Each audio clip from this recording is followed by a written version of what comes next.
Hello दोस्तों, इस video में अंकित मूल्य से विक्रय मूल्य ज्ञात करना सीखेंगे। दोस्तों आपका एक हिस्सा चैनल में स्वागत है। इस चैनल में दोस्तों मैथ और रीजनिंग का पहला क्वेश्चन है। दोस्तों क्वेश्चन है, एक पंखे का अंकित मूल्य 150 रुपये है, उस पर 20% छूट देने पर उसका विक्रय मूल्य कितना हो जाएगा। दोस्तों तो हमें विक्रय मूल्य ज्ञात करना है। दोस्तों तो ये क्वेश्चन को समझना। दोस्तों हमें एक पंखे का अंकित मूल्य कितना दिया है दोस्तों, 150 रुपये। तो अंकित मूल्य कितना हो जाएगा दोस्तों, 150 रुपये। अब क्वेश्चन को समझना। उसने उस पर 20% की छूट दे दी। तो दोस्तों 100% में से दोस्तों कितने की छूट दे दी दोस्तों, 20% की। क्वेश्चन को समझना, 100% में से 20% की छूट दे दी तो उसके पास कितना बचा दोस्तों, 80%। क्वेश्चन को समझना, उसने 100 में से 20% की छूट दे दी तो उसके पास 80% बचा। तो 80/100 लिख लेंगे दोस्तों, क्योंकि प्रतिशत 100 के रूप में लिखा जाता है दोस्तों। तो क्या हो जाए दोस्तों, क्योंकि उसने दोस्तों 150 पर 20% की छूट दे दी तो उसके पास 80% बचा दोस्तों। तो 150 का 80% हो जाएगा दोस्तों। तो क्या आ जाएगा दोस्तों, 2 शून्य से 2 शून्य कटे जाएंगे और 15 का 8 में गुणा कर देंगे तो 15 8 होते दोस्तों 120। तो 15 8 होते दोस्तों 120। तो 120 रुपये इसका सही आंसर हो जाएगा दोस्तों। 120 रुपये इसका सही आंसर हो जाएगा दोस्तों। तो 120 रुपये इसका विक्रय मूल्य हो जाएगा दोस्तों। तो इसका सही आंसर क्या हो जाएगा दोस्तों, 100। इसका सही आंसर हो जाएगा दोस्तों सी ऑप्शन, 120 इसका सही आंसर हो जाएगा दोस्तों। इसी प्रकार दोस्तों अगला क्वेश्चन है, दूसरा क्वेश्चन है दोस्तों। क्वेश्चन है, एक पियानो का अंकित मूल्य 15,000 रुपये था, उसे बेचते समय उस पर 20%, 10% तथा 10% की 3 क्रमिक छूटें दी गई थी। तदनुसार उसका बिक्री मूल्य कितना था दोस्तों। बिक्री मूल्य या विक्रय मूल्य कितना था, हमें वो ज्ञात करना है दोस्तों। तो ये क्वेश्चन समझना है दोस्तों, क्वेश्चन को समझना है दोस्तों। हमें क्या दिया है दोस्तों, एक पियानो का अंकित मूल्य 15,000 रुपये दिया है दोस्तों। तो हमें अंकित मूल्य कितना हो जाएगा दोस्तों, 15,000 रुपये। क्वेश्चन को समझना दोस्तों। तो 15,000 रुपये क्या हो गया दोस्तों, अंकित मूल्य हो गया दोस्तों। उसे बेचते समय उस पर 20%, तो 20% की छूट दे दी। तो 100 में से 20% की छूट दे दी तो उसके पास कितना बचा है दोस्तों, 80% बचा। क्वेश्चन को समझना दोस्तों। तो 80% 100 के रूप में लिखा जाता है, इसलिए 80/100 हो जाएंगे दोस्तों। फिर उसने कितने की छूट दे दी दोस्तों, फिर से 10% की छूट दे दी। तो 100 में से 10% की छूट दी तो उसके पास कितना बचा दोस्तों, 90%। मतलब 90/100। फिर से उसने कितने की छूट दे दी दोस्तों, फिर से उसने 10% की छूट दे दी। तो 3 बार छूटें दी हैं दोस्तों, 20%, 10% और फिर 10%। फिर से 10% की छूट दी तो कितना हो जाए दोस्तों, 100 में से 10% की छूट दे दी तो उसके पास कितना बचा दोस्तों, 90%। मतलब 90/100। अब क्वेश्चन को समझना दोस्तों। अब 2 शून्य से 2 शून्य काट देंगे दोस्तों, शून्य से शून्य काट देंगे दोस्तों। 2 शून्य से ये 2 शून्य कटे जाएंगे दोस्तों, और ये 2 शून्य से ये 2 शून्य कटे जाएंगे दोस्तों। क्वेश्चन को समझना दोस्तों, क्वेश्चन को समझना। अब हम इनका सबका गुणा कर देंगे तो क्या आ जाएंगे दोस्तों, अब 9 नाम हो जाएंगे दोस्तों 81। 9 नाम हो जाएंगे दोस्तों 81, और गुणित में क्या आ जाएंगे दोस्तों, 15 8 होते हैं दोस्तों 120। क्वेश्चन को समझना दोस्तों। अब हम इनका गुणा कर देंगे दोस्तों, 81 और 120 का गुणा कर देंगे दोस्तों। तो 120 का 81 में गुणा करेंगे तो क्या आएंगे दोस्तों, शून्य का शून्य ही शून्य आएगा दोस्तों। क्वेश्चन को समझना दोस्तों। अब 12 का 81 में गुणा कर देंगे दोस्तों, तो 12 कम 12, 12 के 2 हंसलाई 1 हो जाएगी दोस्तों। 12 8 होते हैं दोस्तों 96, 96 और 1 हो जाएंगे दोस्तों 97। तो क्वेश्चन को समझना दोस्तों। तो 97 आ गए, मतलब कितना हो गया दोस्तों, 9,720 रुपये बिक्री मूल्य हो जाएगा दोस्तों।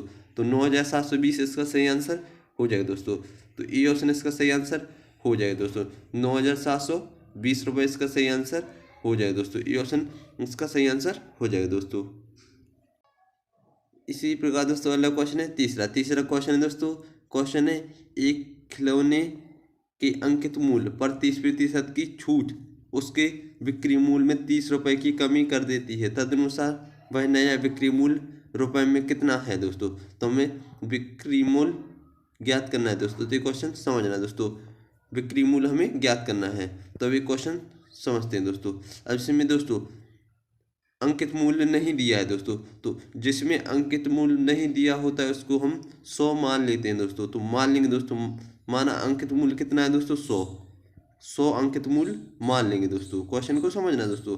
अब उसने क्या कह रहा है दोस्तों, 30% की छूट दे दी, 30% की छूट दे दी। मतलब 100 में से दोस्तों, 100% में से उसने 30% की छूट दे दी। तो उसके पास कितना बचा दोस्तों, तो 70% बचा दोस्तों। मतलब 100 का 70% हो जाएगा दोस्तों। तो 70% 100 के रूप में लिखा जाता है। क्वेश्चन को समझना दोस्तों। तो 100 से 100 कट जाएंगे दोस्तों, तो कितने बचेंगे दोस्तों, 70 बचे। तो क्वेश्चन को समझना। अब क्या कह रहा है दोस्तों, उसके बिक्री मूल्य में 30 रुपए की कमी कर देती है दोस्तों। तो 30 रुपए की कमी हो गई। पहले अंकित मूल्य क्या था दोस्तों, 100, फिर बिक्री मूल्य कितना हो गया दोस्तों, 70। मतलब कितने की कमी हो गई, 30 रुपए की कमी कर दी दोस्तों।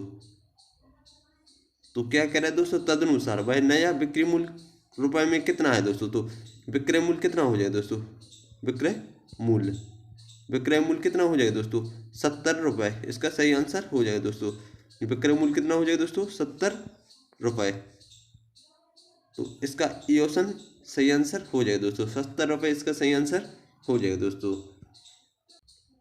इसी प्रकार दोस्तों अगला क्वेश्चन है चौथा क्वेश्चन है दोस्तों। क्वेश्चन है, एक सोफा सेट का अंकित मूल्य 20,000 रुपये है। दुकानदार उस पर 10%, 5% तथा 2% की क्रमिक छूटें दे देता है। तदनुसार उसका शुद्ध बिक्री मूल्य कितना है दोस्तों। तो हमें शुद्ध बिक्री मूल्य ज्ञात करना है दोस्तों। तो ये क्वेश्चन समझना दोस्तों, क्वेश्चन को समझना दोस्तों। हमें इसमें दोस्तों एक सोफा सेट का अंकित मूल्य कितना दिया है दोस्तों, 20,000 रुपये। तो 20,000 रुपये हमें क्या दिया है दोस्तों, अंकित मूल्य। उस पर दुकानदार उस पर 10% की छूट देता है। मतलब 10% मतलब 100 में से 10% की छूट दी, तो उसके पास 90% बचा। तो 90 बटे क्या हो जाएंगे दोस्तों, 100, क्योंकि प्रतिशत 100 के रूप में लिखा जाता है। फिर क्या कह रहा है दोस्तों, 5% की छूट दे दी। मतलब 95 उसके पास बचा दोस्तों। 95 बटे 100 हो जाएंगे दोस्तों। फिर से कितनी की छूट दे दी, 2% की छूट दे दी। मतलब 100 में से 2% की छूट दे दी, तो उसके पास 98% बचा। तो प्रतिशत 100 के रूप में लिखा जाता है, इसलिए बटे में 100 आ जाएंगे दोस्तों। तो अब इसको हम हल कर लेंगे दोस्तों। तो 2 शून्य से 2 शून्य काट देंगे, 2 शून्य से 2 शून्य कटे जाएंगे दोस्तों। 1 शून्य से 1 शून्य काटे देंगे। अब 2 एकम 2, 2 पंचे हो जाएंगे दोस्तों 10। क्वेश्चन को समझना। 5 एकम 5, 5 एकम 5 और 5 नाम 45 हो जाएंगे दोस्तों। तो यहाँ पर क्या आ गए, यहाँ पर हो जाएंगे दोस्तों 9 गुणित 19 गुणित 98। तो शुद्ध बिक्री मूल्य कितना हो जाएगा दोस्तों। तो शुद्ध बिक्री मूल्य दोस्तों 9 गुणित 19 गुणित 98 का गुणा कर देंगे तो कितने आएंगे दोस्तों, 16,758। तो 16,758 हो जाएंगे दोस्तों। मुझको तो पहले से मालूम है, आप गुणा करके देख लेना दोस्तों। तो इसका 16,758 रुपये सही आंसर हो जाएगा दोस्तों। तो इसका बिक्री मूल्य कितना हो जाएगा दोस्तों, 16,758।